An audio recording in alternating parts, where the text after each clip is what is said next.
Have you ever noticed that the performance issue that you hoped would just go away usually gets worse? One of the biggest mistakes that leaders make isn't firing someone too quickly. It's waiting too long to address the problem. We tell ourselves that maybe we'll give it another week, another month, or we hope that the situation will just work itself out. But while you're waiting, the rest of the team is watching. Over the years, I've developed a simple framework that reminds me just how to do that, and it's called the Early Accountability Framework. There are 5 parts to this framework that I'm going to walk through in this video. Now, the first part is address. One of the biggest mistakes that leaders make is hoping that performance issues will fix themselves, and they usually don't. A missed deadline becomes a pattern, showing up late becomes the expectation, and poor communication becomes frustration. And eventually, the entire team starts adapting around poor performance. As leaders, we delay difficult conversations because we want to give people another chance. And I understand that. But every week that you wait, the conversation becomes harder. The employee becomes more comfortable with the behavior, and the team notices that. What happens is that the small problem just became the team problem. As a leader, you have to address problems while they're still small. Because early conversations are uncomfortable, but late conversations are expensive. Step 2, confront. Many leaders think that avoiding conflict is being kind. It isn't. It's just postponing the problem. The cost doesn't disappear. It simply shifts to everyone else, and your highest performers start to notice. They start asking themselves, why am I being held accountable, but they're not? Why are there different standards here? Leadership isn't about avoiding uncomfortable conversations. It's about having them respectfully and early enough to make a difference. Because sometimes the kindest thing that you can do is to tell someone the truth, because the situation becomes much harder to fix the longer you wait. If you're a leader and you're avoiding uncomfortable conversations, then you're just delaying addressing the problem, and inevitably the team pays. Step 3, protect. As leaders, we naturally want to help people succeed, and that's important, but leadership isn't only about protecting one individual, it's also about protecting the rest of the team. When one person's behavior consistently affects everyone else, then morale begins to decline. People stop talking about the work and they start talking about fairness.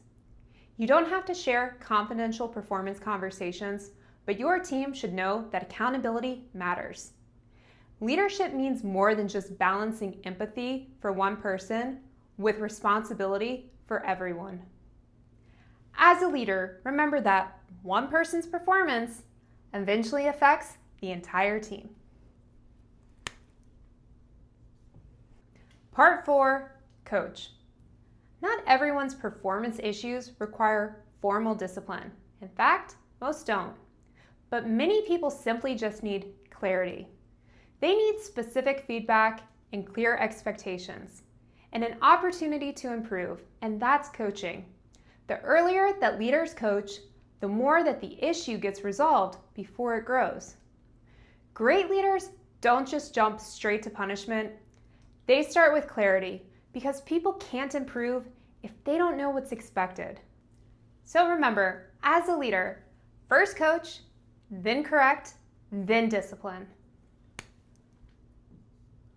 Part 5, repeat. Leaders, one conversation doesn't build accountability, but consistency does. People don't expect perfection, but they expect fairness. If one person is consistently held accountable while another gets a pass, then your team notices. Consistency doesn't mean treating everyone exactly the same. Different situations require different responses, but your principles should never change.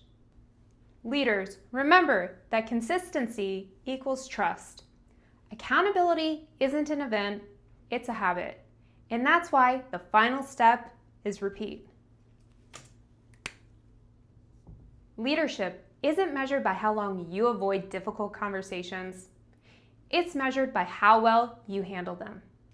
The longer that we delay addressing problems, the more they spread.